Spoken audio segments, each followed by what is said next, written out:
नमस्कार, ये आकाशवाणी शिमला है। अब आप राजकुमारी चंदेल से कोविड-19 पर विशेष समाचार सुनिए। केंद्रीय स्वास्थ्य मंत्री डॉक्टर हर्षवर्धन ने कहा है कि विशेषज्ञों के परामर्श के बाद सरकार ने कोविड टीके को लगाने के लिए 30 करोड़ लोगों की प्राथमिकता तय की है।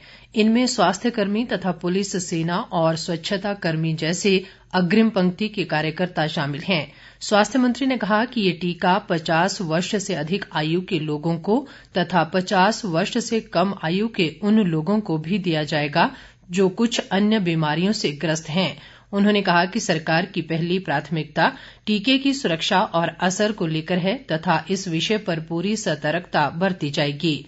डॉक्टर हर्षवर्धन ने कहा कि व्यक्तिगत रूप से उन्हें विश्वास है कि अगले वर्ष जनवरी के किसी सप्ताह में हम इस स्थिति में आ जाएंगे कि देशवासियों को कोविड टीके की पहली खुराक दी जा सके। केंद्र सरकार ने कहा है कि देश में प्रति 10 लाख आबादी पर मृत्यु दर 105 दर्ज हुई है और भारत इस मामले में दुनिया के सबसे कम मृत्यु दर वाले राष्ट्रों में बना हुआ है। स्वास्थ्य मंत्रालय ने एक ट्वीट में कहा कि लक्षित परीक्षण, संक्रमण की शीघ्र पहचान, समय पर आइसोलेशन और तत्काल उपचार जैसे उपायों से कोविड पर नियंत्रण किया गया है। मंत्रालय के अनुसार देश में प्रतिदिन मृतकों की संख्या 400 से कम है। संस्कृति मंत्रालय के अंतर्गत आने वाले भारतीय पुरातत्व सर्वेक्षण विभाग ने सभी केंद्र संरक्षित स्मारकों व स्थलों पर आने वाले पर्यटकों की संख्या पर लगी ऊपरी सीमा को समाप्त कर दिया है। ये केंद्र संरक्षित स्मारकों स्थलों के संबंध में भारतीय पुरातत्व सर्वेक्षण विभाग द्वारा 18 दिसंबर को क्षेत्रीय निदेशकों और अधीक्षक पुरातत्वविदों के लिए जारी नई एसओपी के अनुरूप है। जारी निर्देश में ये भी कहा गया है कि जिन स्थलों पर इंटरनेट और क्यूआर कोड से जुड़ी समस्याएं हैं वहां पर्यटन स्थल पर भी टिकटों की बिक्री शुरू की जा सकती है। साउंड और लाइट शो भी शुरू किए जा सकते हैं। इन बदलावों के अतिरिक्त इस वर्ष 2 जुलाई को जारी किए गए एसओपी के अन्य सभी प्रावधान अगले आदेश तक प्रभावी रहेंगे। देश में कोविड-19 से स्वस्थ होने की दर 95.53% हो गई है। कोरोना संक्रमण से अब तक 96,06,111 लोग स्वस्थ हुए हैं। मौजूदा समय में देश में 3,03,639 कोरोना मरीज उपचाराधीन हैं। देश में कोरोना संक्रमण की कुल संख्या 1,55,560 तक पहुंच गई है। संक्रमण से अब तक देश भर में 1,45,810 लोगों की मौत हो चुकी है।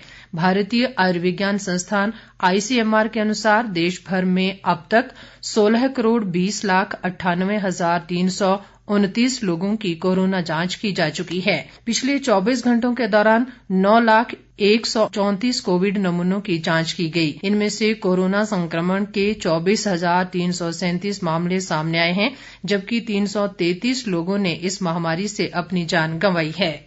इधर प्रदेश में कोरोना मामलों की संख्या बढ़कर 52,329 हो गई है। पिछले 24 घंटों के दौरान राज्य में कोरोना के 319 नए मामलों की पुष्टि हुई है। इनमें से सर्वाधिक 113 मामले कांगड़ा जिला में सामने आए हैं। इसके अलावा शिमला में 54, मंडी में 40, सोलन में 33, कुल्लू में 29, सिरमौर में 22, चंबा में 13, हमीरपुर में 8 और बिलासपुर में 7 मामलों की पुष्टि हुई है। इस दौरान 1,083 लोग स्वस्थ भी हुए हैं। मौजूदा समय में प्रदेश में कोरोना के 5,106 सक्रिय मामले हैं, जबकि 46,221 लोग अब तक स्वस्थ हो चुके हैं।